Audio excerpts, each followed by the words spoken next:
একজন মুসলমান হিসেবে কোরআন জানা, বুঝা এবং পড়া আমাদের জন্য একটি মৌলিক দায়িত্ব। কোরআনই আমাদের জীবনবিধান, আর রাসূল সাল্লাল্লাহু আলাইহি ওয়াসাল্লাম কোরআনের ব্যাখ্যা দিয়ে গেছেন তার হাদিস ও সুন্নাহর মাধ্যমে।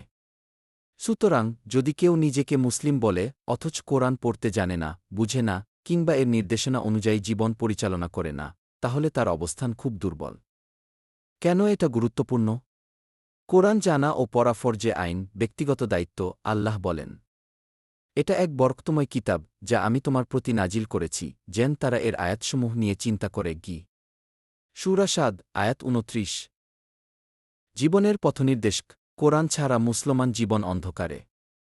সঠিক নিয়ম না মানা মানে অবাধ্যতা, কোরআনের নির্দেশ না মানলে সেটি সরাসরি অবাধ্যতা এবং পরিণাম হবে ভয়ানক। যে আমার জিকির কুরআন থেকে মুখ ফিরিয়ে নেয় তার জন্য সংকুচিত জীবন হবে। সূরা তাহা আয়াত ১২৪। তাহলে কি করা উচিত? ধীরে ধীরে কোরআন পড়া ও বুঝা শেখা। সময় বের করে তাফসিরের আলোকে কোরআন বোঝা। জীবনে কোরআনের শিক্ষার বাস্তব প্রয়োগ। সঠিক মুসলিম হতে হলে কেবল পরিচয় নয়, বরং আমল, জ্ঞান ও নৈতিকতার দিক থেকে পরিপূর্ণ চেষ্টা করতে হবে। আসুন আর সময় ক্ষেপণ না করে আজই শুরু করি। ভালো থাকুন, সুস্থ থাকুন।